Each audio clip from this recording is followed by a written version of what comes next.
আজিয়ে হেতি মোৰ প্ৰায় কণ্টিনিউ 7 দিন নাইট ডিউটি কৰা হৈ গ'ল।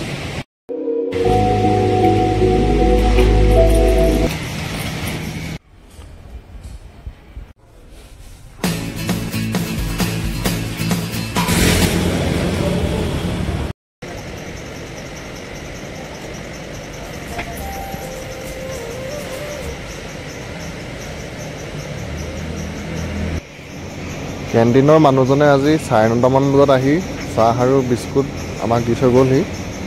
আৰু এইখন হৈছে আমাৰ বাহিৰত ৰেজিষ্টাৰ কৰা বুক। আজি দিনত আমি থকা সময়ত কেইজন মানুহ আহিলে আমি তাতে লিখি থ'ব লাগে আৰু যোৱাৰ সময়ত তেওঁলোকে সেই বহীখনত চাইন কৰিব লাগে। এতিয়া মই কেণ্টিনৰ মানুহজন অহাৰ পিছত আৰু যিহেতু এতিয়া বেলেগ মানুহ আহিবলগীয়া নাই, গেটখন বন্ধ কৰিবলৈ আহিছোঁ।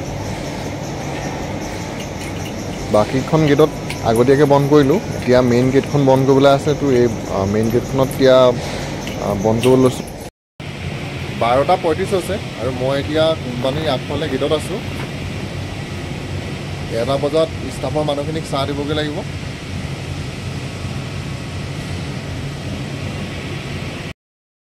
আজিয়ে হেতি মোৰ প্ৰায় কণ্টিনিউ 7 দিন নাইট ডিউটি কৰা হৈ গ'ল।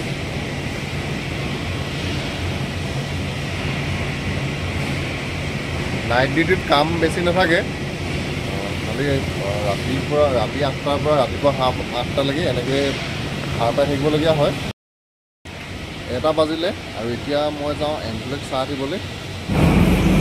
1 বাজিলে আৰু এতিয়া মই ভিতৰলৈ চাহ দিবলৈ যাওঁ। চাহ দি আহি আকৌ চিকিউৰিটি ৰুমতে অকণমান বহিলোহি। এতিয়া বাজিছে 3টা আৰু 2 ঘণ্টাৰ পিছত গেট খুলিব লাগিব। কেণ্টিনৰ মানুহ আহে 5টা বজাত আৰু আমাৰ ইয়াত নাইট শ্বিফ্টত যোনসকলে কাম কৰি আছে তেওঁলোকৰ কাম শেষ হয় 6টা বজাত, ৰাতি 10টাৰ পৰা ৰাতিপুৱা 6টালৈকে।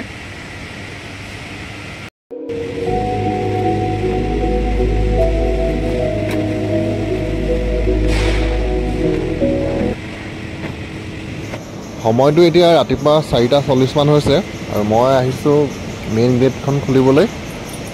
এতিয়া নাইট শ্বিফ্টত থকাসকল যিহেতু অলপ পিছতে যাব হ'ব।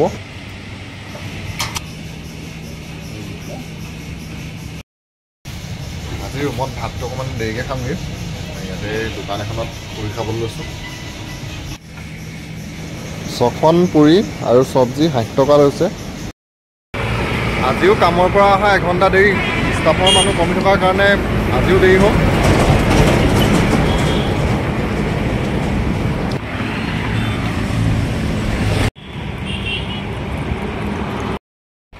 ডিউটিৰ পৰা আহি শুলোহি আৰু শুই এতিয়া উঠিছোঁ।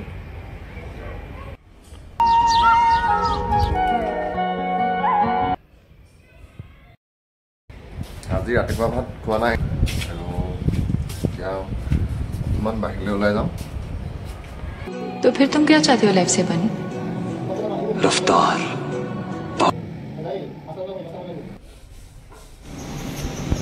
ডিউটিলৈ যাবলৈ শাক কাটিবলৈ লৈছোঁ আৰু শাক লৈছোঁ বিলাহী 2টা আৰু পিঁয়াজ।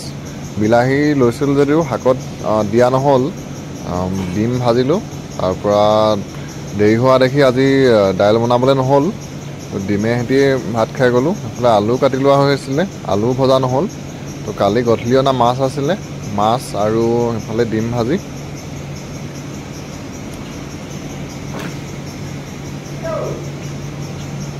আজি ভাতটো এনেকৈয়ে খোৱা হ'ল আৰু গধূলি সময়ত অকণমান লৰালৰিও হয়।